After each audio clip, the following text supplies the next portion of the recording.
Hello, welcome to BEX 2001, New Money in Life, Semester 2, 2016. My name's Mark Bender, I'm the unit leader. This is just a quick introduction to welcome you to the subject and make a couple of key points that are important for you students to understand right up front in week 1.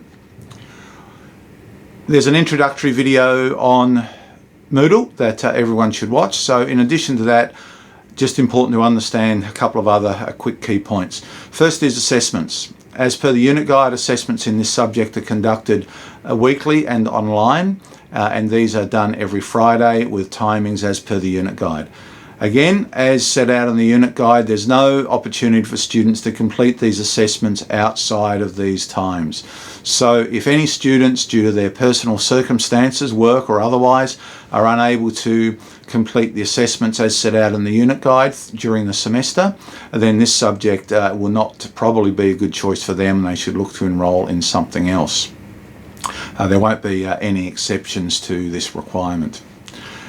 Second of all, the final assessment for this subject is a 2-hour closed book test. In the past, some of you may have friends who have done this subject where those questions that comprised that assessment were largely multiple choice and very short answer. This semester we'll be moving more to an extended response type format. There'll be some examples of this provided during the semester, and students should really focus on being able to apply the knowledge and the skills that they have picked up during the semester. Obviously this is done in a way that's appropriate to a closed book exam.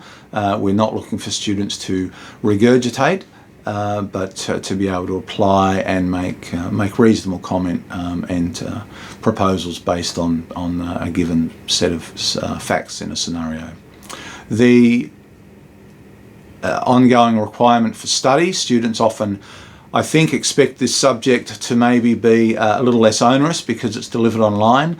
I'd suggest that is not the case. Monash expects that for an undergraduate subject, students complete a total of 144 hours of study. This study is a combination of your own personal study, class time, assignments, assessments, etc.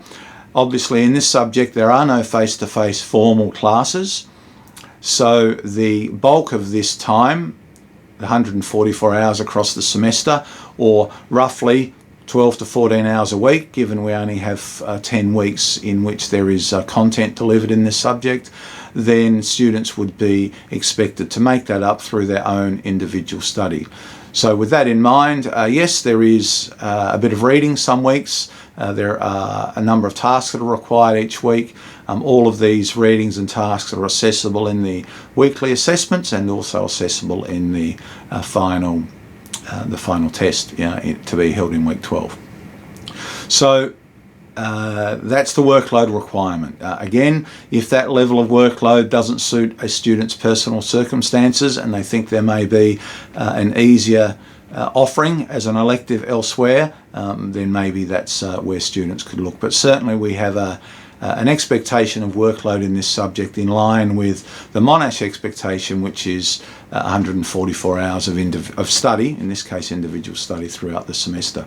So for students who have inquired about anticipated workload, hopefully that will address those queries. The other thing to be mindful of is the importance of Moodle. All content's delivered online, all discussion is conducted online. So students should post any queries that they have in the Moodle forum, which is primarily a peer-to-peer resource where students can assist one another.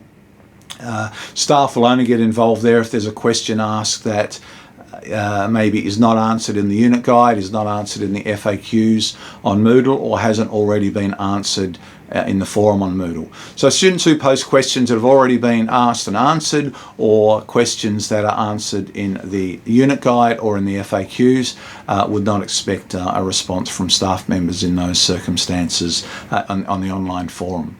Certainly students are encouraged to use the online forum to discuss questions they have with the content, and as I said, use it as a place to liaise with one another. Students are also encouraged to form their own personal informal study groups. So there's a lot of research around that shows the immense power in producing positive academic outcomes for students who have taken the time to form their own study groups and discuss content together. I certainly know myself when I was at university, it took me a while to catch on to this principle and how powerful it was, and once I did, certainly I had a both more enjoyable time, built better networks, and also had better results. And in fact, to this day, I still keep in touch with many former university colleagues who were colleagues in these self-formed work groups or study groups.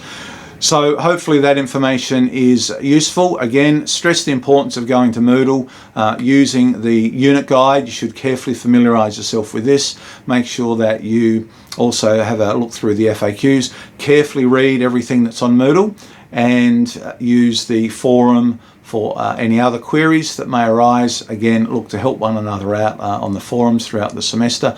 All the best for the semester, and thanks for joining BEX 2001 New Money in Life.